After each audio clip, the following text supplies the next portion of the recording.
yang rawan bencana, pertanyaannya bukan hanya sekedar bagaimana caranya supaya orang bisa selamat, tetapi juga bagaimana caranya negara melindungi warganya tanpa harus merampas kehidupan mereka.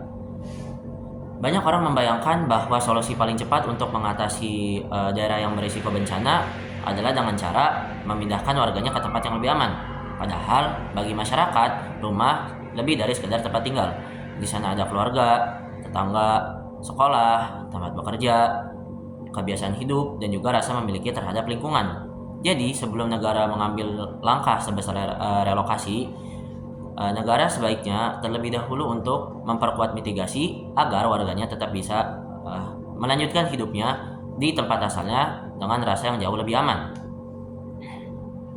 Dalam mosi ini, daerah rawan bencana berarti wilayah yang berpotensi tinggi untuk mengalami bencana seperti banjir, longsor, gempa, ataupun juga letusan. Sedangkan mitigasi bencana adalah upaya untuk mengurangi risiko sebelum bencana itu terjadi, misalnya dengan cara membuat jalur evakuasi, memperbaiki tata ruang, membangun sistem peringatan dini, ataupun dengan cara mengedukasi masyarakat. Sedangkan relokasi berarti memindahkan warga dari tempat asalnya ke tempat yang lain, dikarenakan tempat asalnya dianggap sebagai tempat yang berbahaya ataupun sudah tidak aman.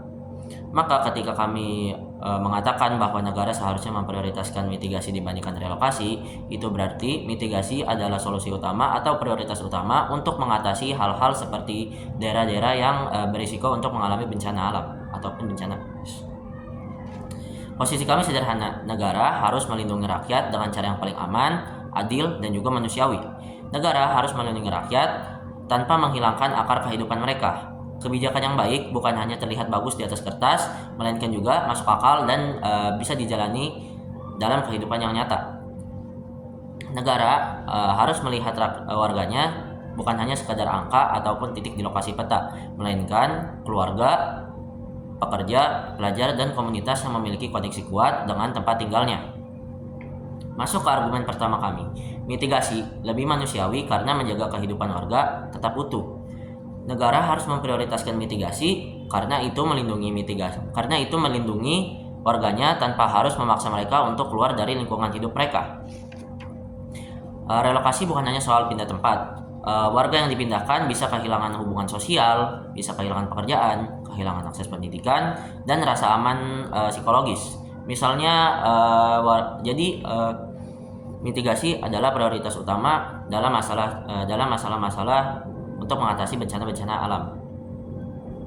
Misalnya warga di daerah yang rawan longsor. Pemerintah dapat memperkuat mitigasi dengan cara memperkuat area tebing ataupun dengan cara melarang pembangunan di titik-titik yang berbahaya. Jadi, mitigasi lebih unggul karena tidak hanya mengurangi risiko bencana, tetapi juga menjaga martabat dan keberlanjutan hidup bagi warga-warganya. Masuk ke argumen kedua kami, mitigasi lebih realistis untuk kebanyakan daerah rawan. Dalam banyak kasus, mitigasi justru lebih realistis dalam daerah yang rawan karena relokasi butuh lahan baru, biaya besar, proses sosial yang panjang, dan penyesuaian hidup yang tidak mudah. Sedangkan mitigasi dapat lebih mudah untuk dilakukan dan dapat lebih banyak menjangkau orang banyak. Jadi jika tujuan negara adalah melindungi warganya dengan cara yang paling masuk akal, maka mitigasi adalah langkah utama yang layak untuk diprioritaskan. Masuk ke argumen ketiga kami. Relokasi punya risiko sosial yang sering diremehkan. Relokasi mungkin terlihat rapi di kebijakan, namun dapat menimbulkan atau memunculkan masalah-masalah yang baru. Misalkan orang yang dipindahkan bisa kehilangan identitas, mata pencarian, atau kesulitan untuk beradaptasi. Jadi relokasi tidak otomatis menyelesaikan masalah, justru terkadang bisa memunculkan atau menimbulkan masalah-masalah baru. Contohnya petani ataupun nelayan yang dipindahkan dari tempat asal mereka. Mereka akan kehilangan identitas mereka sebagai petani ataupun nelayan.